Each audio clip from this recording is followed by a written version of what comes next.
Good afternoon, butt kickers. It's September 20, the 263rd day of 2011, which means that 120 years ago today, the first gasoline-powered American car debuted in Springfield, Massachusetts. And ever since then, procuring and purchasing gasoline has been a thorn in the side of this society's transportation system.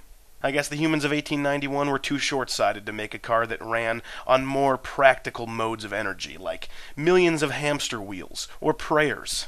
No, instead they stuck us in the gasoline rut we've been in for ages now, and despite the fact that it gets the job done, it's kind of a pain in the butt to acquire.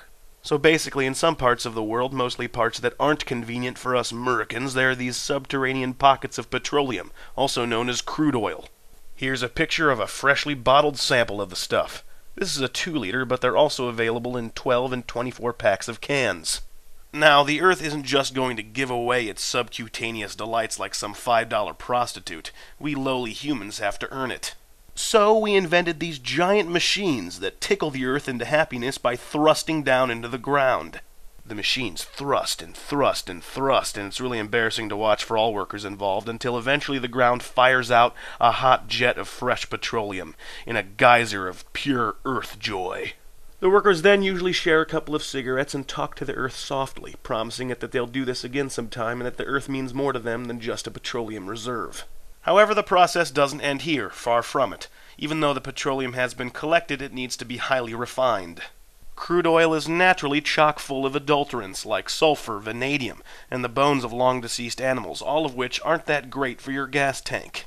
Plus, crude oil is refined to make other things as well, separated out into its varying uses, most easily by boiling point, including but not limited to plastics, waxes, kerosene, and asphalt.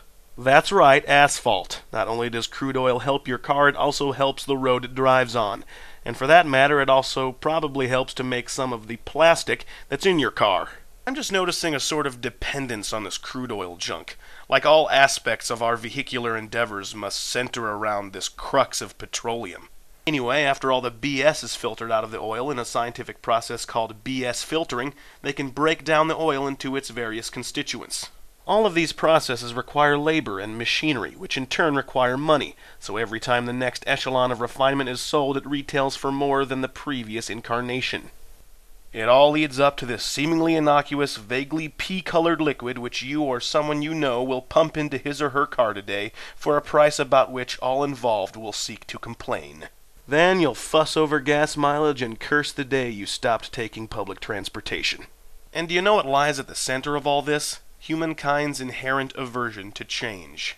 We simply use petroleum because we've always used petroleum. And yes, in terms of energy output, it's hard to beat. But why not spend at least a modicum of time looking for some fresh alternative? It makes sense to me, that's all I'm saying. In fact, that's pretty much all I ever say in these things. Until tomorrow, I'm Griff, and I'm still talking.